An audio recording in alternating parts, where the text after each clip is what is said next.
Brendan Howlin, Labour leader, thank you very much for joining us on our series of interviews with the party leaders for general election 2020. You're very welcome to Joe. My pleasure, thanks for having me. Not at all. So obviously you're here in your capacity as party leader, but I note that you're also a TD for Wexford, and that was a constituency that got a lot of attention for a lot of wrong reasons during the by-elections recently. There was a candidate who made some comments that were perceived as racist, and while she didn't win, she did get a decent amount of votes in the end. I'm wondering, as a local TD, do you think that there is electoral capital in racist or xenophobic comments in Ireland? Well, I was always very pleased that we hadn't gone down the path of the rest of Europe, where populist parties picked on minorities for their own electoral advantage. And it has been very successful as a strategy. And we have very strong right-wing parties, never mind individuals, across a number of countries. It's in some areas, it's like revisiting the 1930s. It's shocking and it's awful. We had escaped that up to relatively recently. I suppose the first real inkling of it we got during the presidential election. And in many ways, that was a dry run to see how would it work as a tactic. And as you saw, a candidate who was on virtually nothing scored high quickly. And I think that there is every danger that we will see more of it, because there is a constituency out there for that. And that's why, from the Labour Party perspective, I've been crystal clear that nobody will be endorsed by us who has any racist sentiment, who has any racist pronouncements. And I think all party leaders should require that. I was a bit dismayed by Leo's attitude to all of this, because after she'd made not one utterance of this kind, but three, he endorsed her, came down and canvassed for her in Wexford, walked the main street of Wexford with her. And then after the election, he disowned her. I mean, that's just shocking. Either you have standards that you're going to enforce, even if it means withdrawing your candidate in the middle of an election, or you don't have any standards. And having them after the fact and saying, I'm glad she didn't win, that was shocking, having been a week earlier on the streets canvassing for her. And I mean, a lot of that kind of racist sentiment has popped up in small towns or villages where there's been opposition to direct provision centres going in. We know that the direct provision system is at capacity.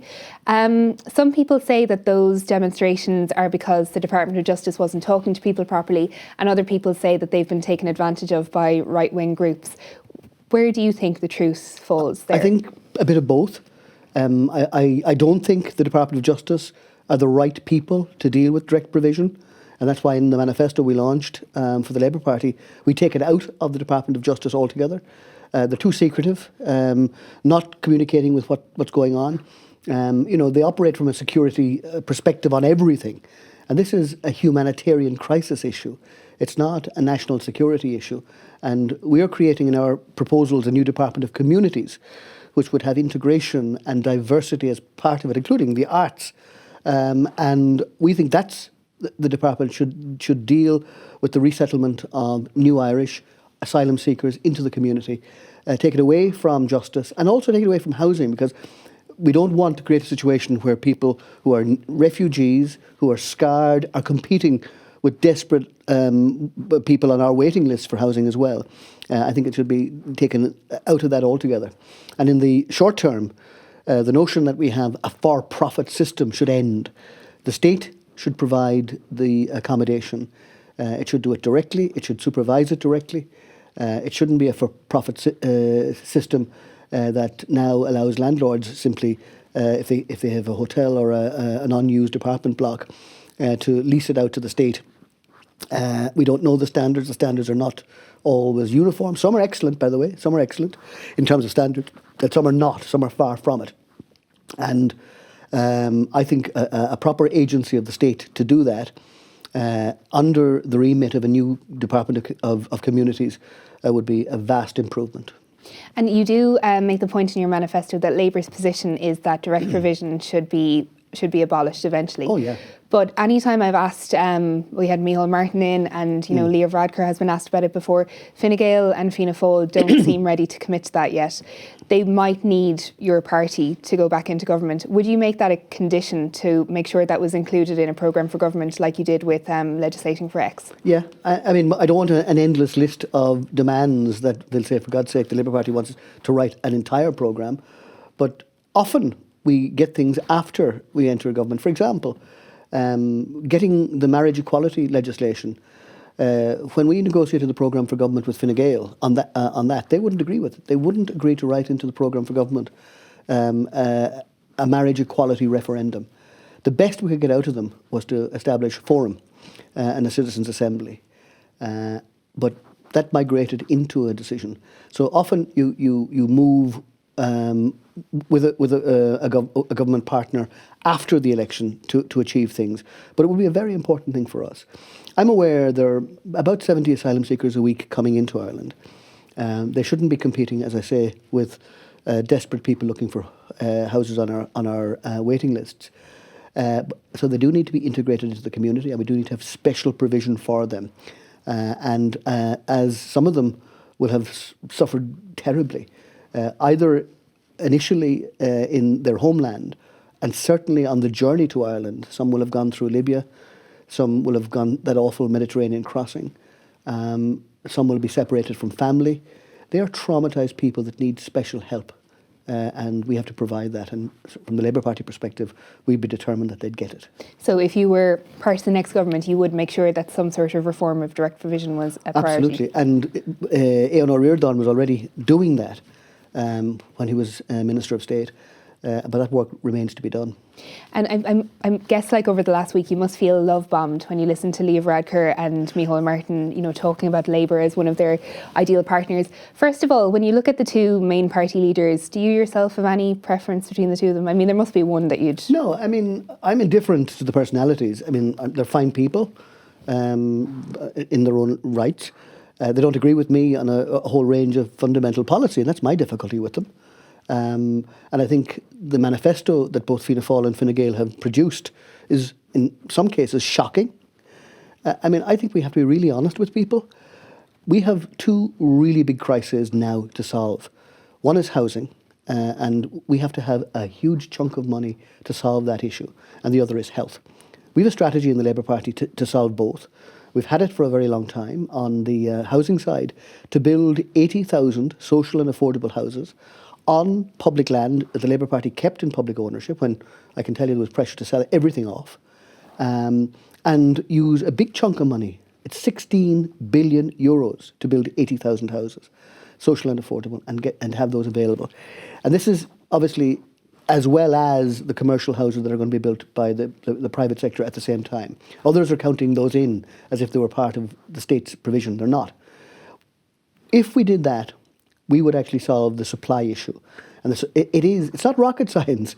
If there's a shortage of houses, you build houses.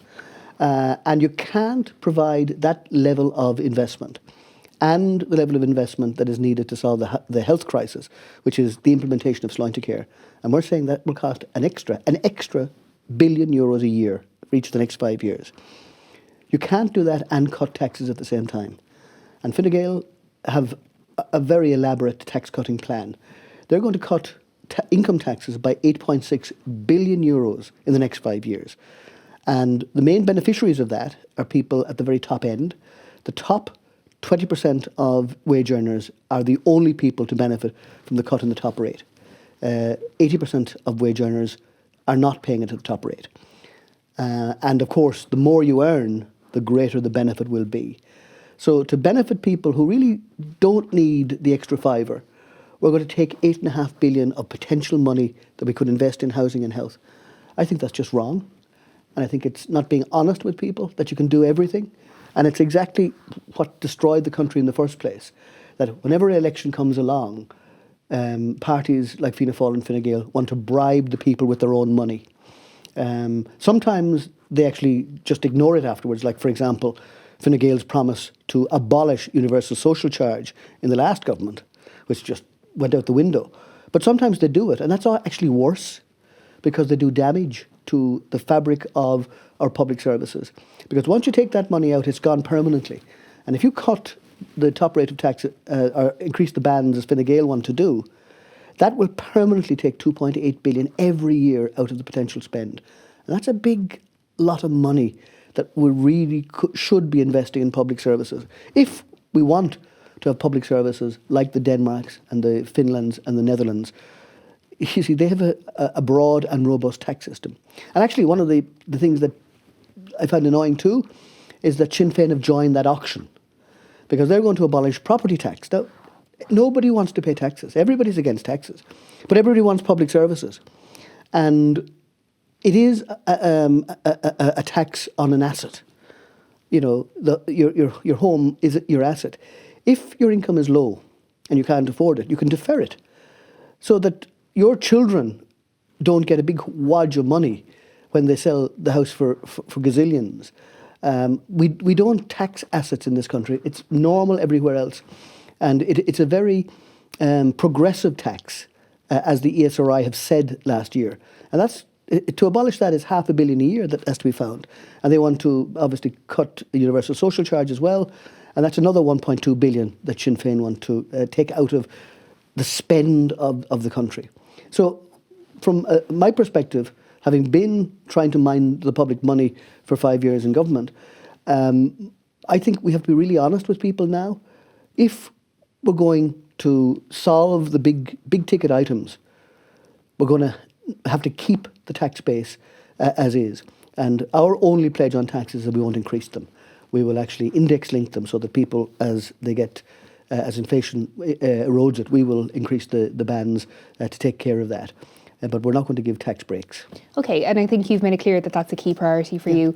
You mentioned Sinn Féin there, and I heard you talking throughout this election about a kind of progressive pact. So people who might vote for you might give a number 2 or a number 3 to the Social Democrats or the Greens. Yeah. But I guess if we would have a lot of people watching who wouldn't be mad about the idea of voting for Fianna Fáil or Fine Gael.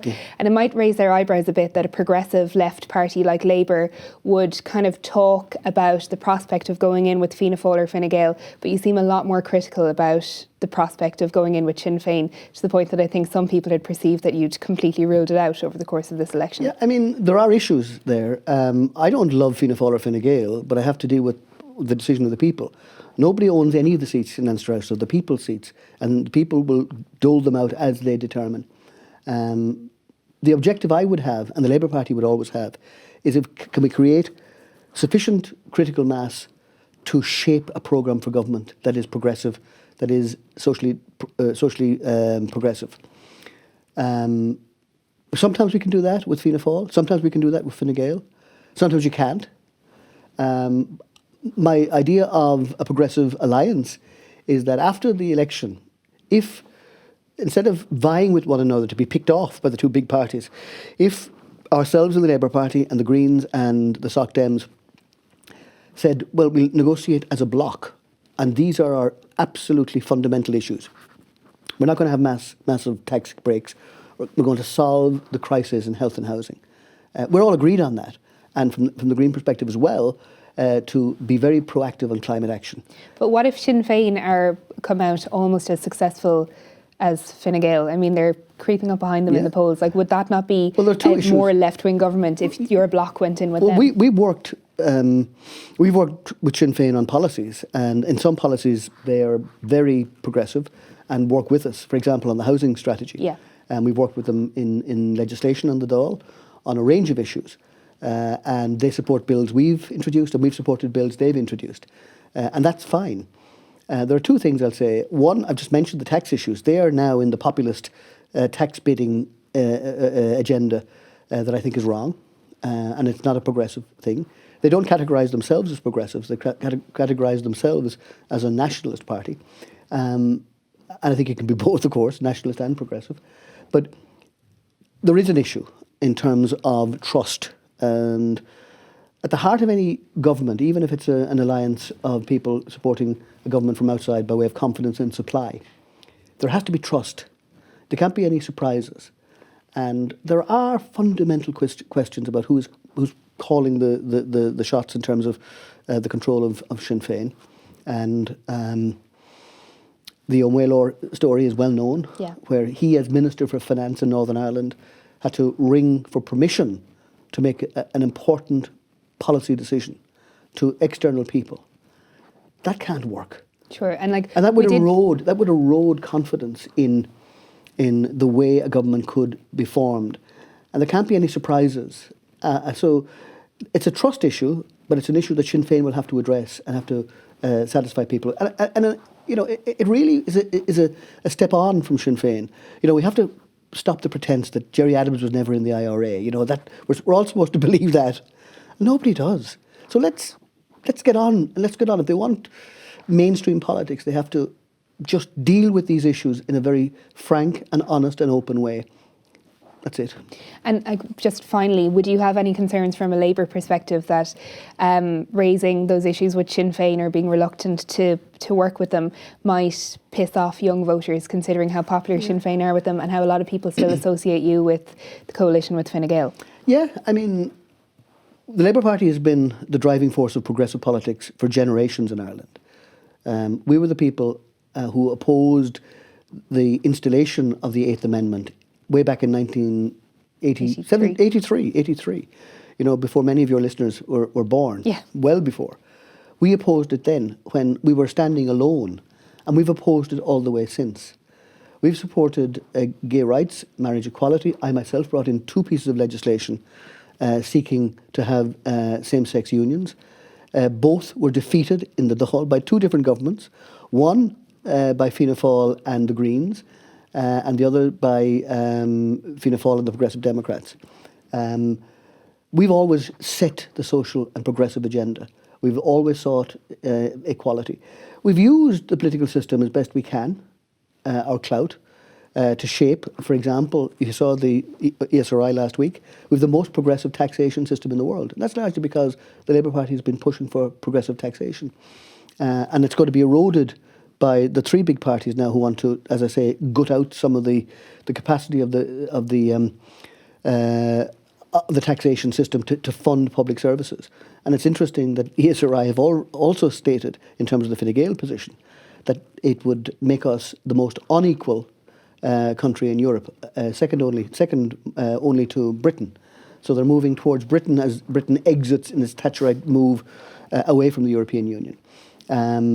We've always tried to do the best by the country. Now, you're right, a lot of young people look to Sinn Féin and say, well, they're shiny and new.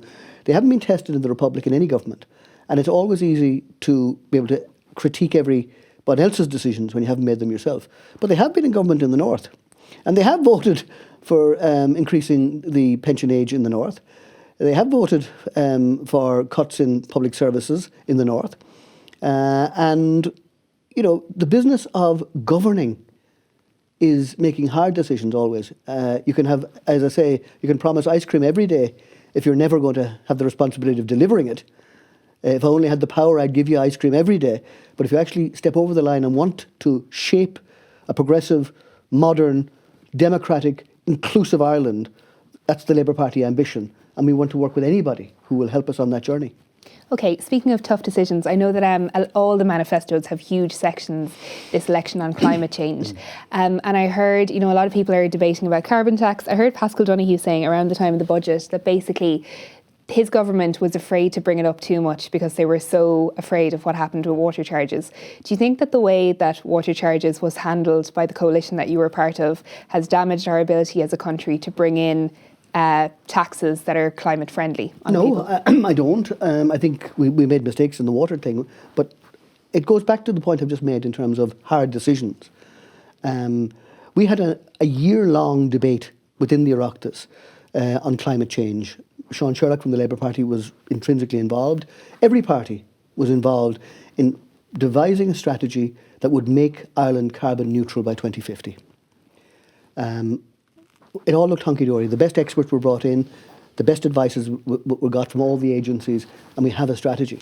But of course then, as soon as the hard decisions were presented, some peeled away.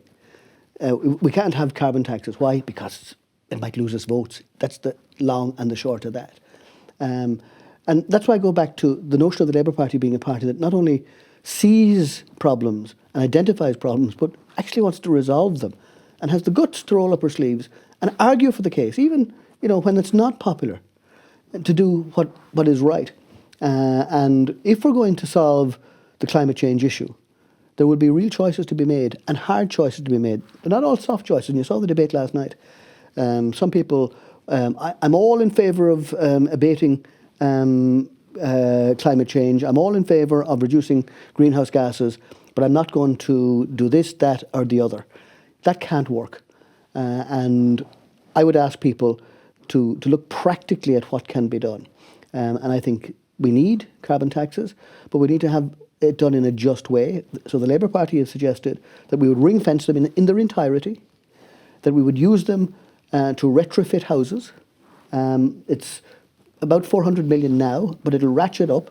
It'll be a very sizable chunk of money in 5 years' time that we can put in directly into mitigating the effect of job losses in some sectors that we're going to have to phase out. And those people need to be retrained into things like retrofitting. We need to protect people against fuel poverty. So that money should not be, Leo wants, in his normal paternalistic way, to send everybody a cheque in the post, whether you're rich or poor, whether you're affected or not affected.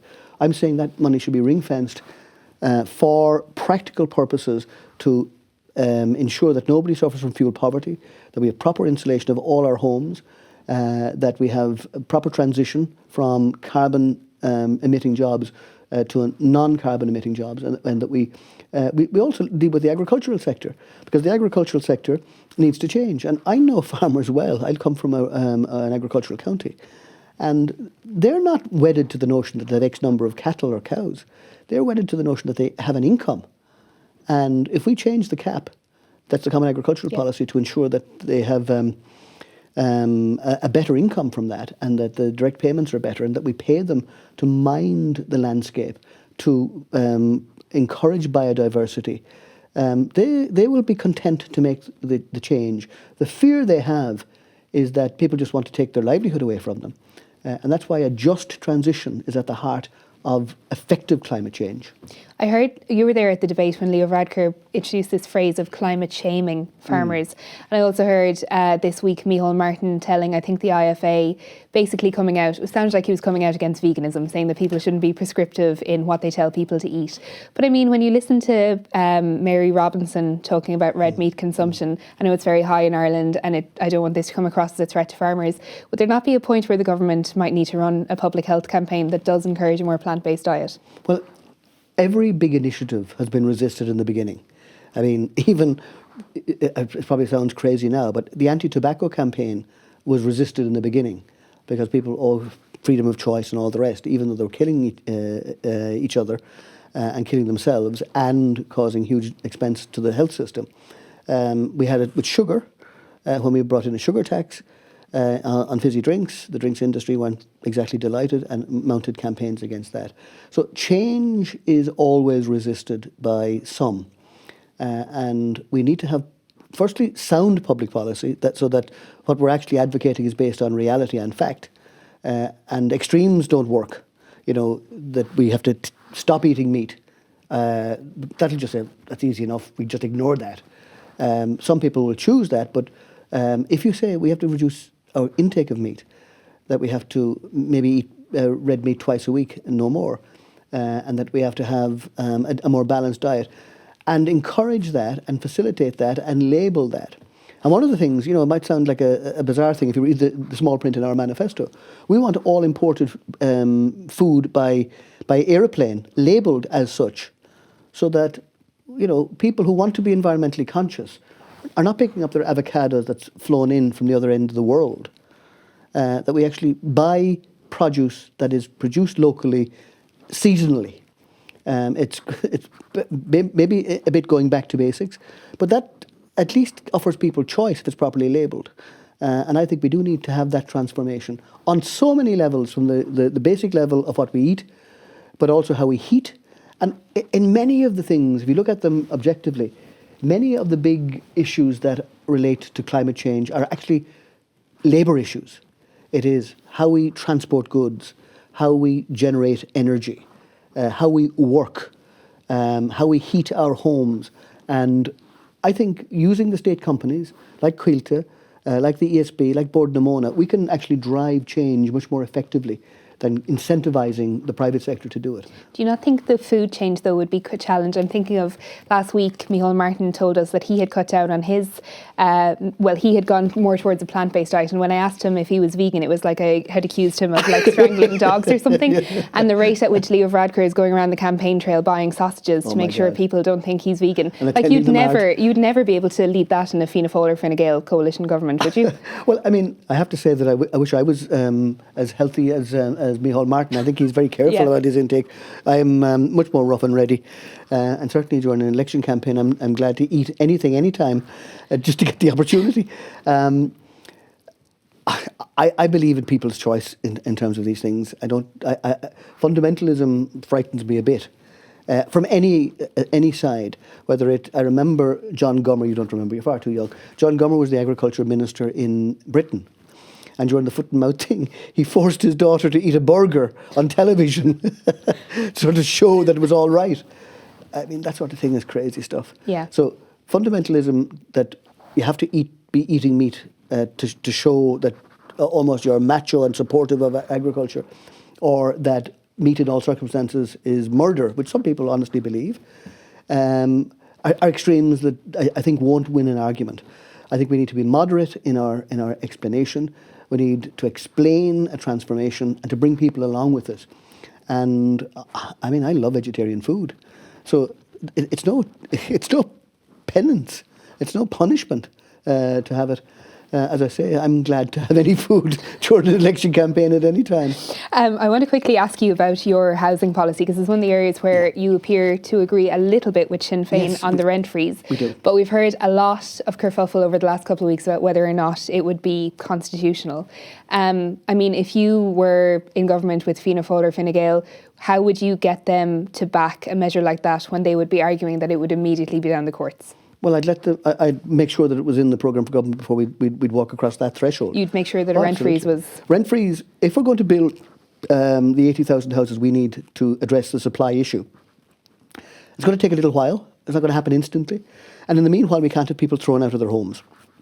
The biggest single cause of homelessness, as I've said last night, is rising rents.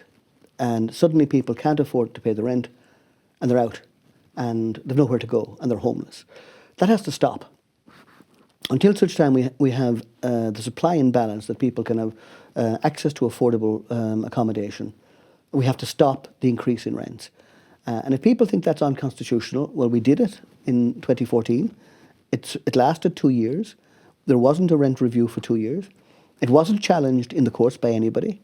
And I'm not saying we do this on a permanent basis, because I think obviously everybody's entitled to their income source being regenerated over time. But I think rents are high enough right now. I don't think landlords think that they're unduly low, and certainly renters can't afford them. So if we freeze them now until the supply comes back into kilter, I think that would be just. And if people want to challenge it in the court, let them do it. We'll fight it. We think we're right.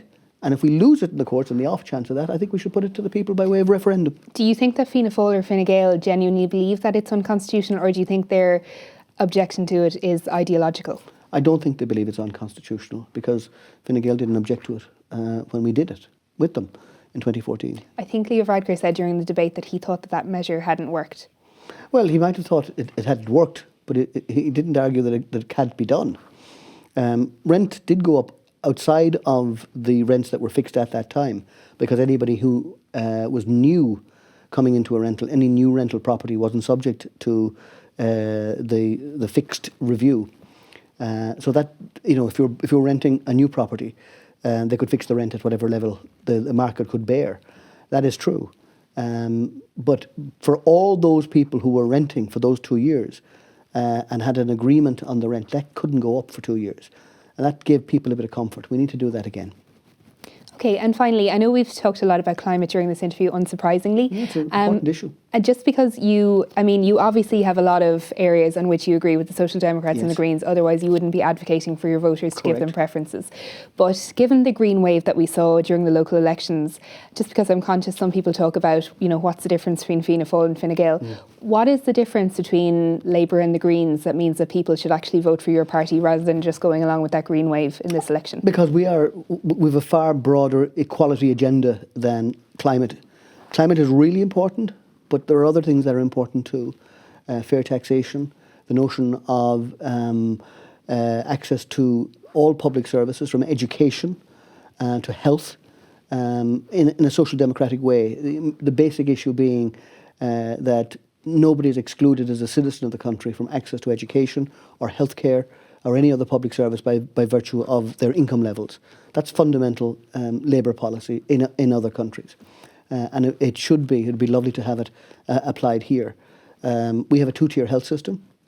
That's wrong. We can build a single-tier health system. It's going to be expensive and it's going to take 10 years. But there's no will to do that from Fianna Fáil or Fine Gael. So I think I understand that the Greens have a very clear environmental approach, but life is much broader than that. And I think we need, on all the issues like social policy that I've talked about, on abolishing the Eighth Amendment and marriage equality, the things that we've led on. There's other equality issues coming up, particularly in gender. Gender pay inequality that Ivana Bacik has led on. Why would women be paid considerably less than men for the same jobs? We haven't overcome these things. And it is traditionally the Labour area that will look after quality of work. And the very final thing is work itself. Labour is the party of work. Labour and work are interchangeable as names. And we want to give everybody the right to join a trade union because we've looked at other countries, and the best countries in the world for quality of life, for sustainable employment, for promotion and training in the job are ones that are unionised. In countries like America, where unionised work is very rare, people can be fired. People can have 2 or 3 jobs to make a living. We want to have a living wage so that we can actually have proper family time and have a proper work-life balance. So we have a very broad agenda as traditional Labour parties, beyond the very important climate agenda, which of course we subscribe to. And I think actually we can deal with uniquely. We were the people, remember, Labour brought the climate action bill through the Dáil after 3.5 years of the Greens, who couldn't get Fianna Fáil to agree to it. We did, and we brought it through. I see us as practical doers, as I say, seeing a problem, looking for a solution, and implementing the solution, even if we have to push hard to have it done. Brendan Howlin, thank you so much for your time. My pleasure.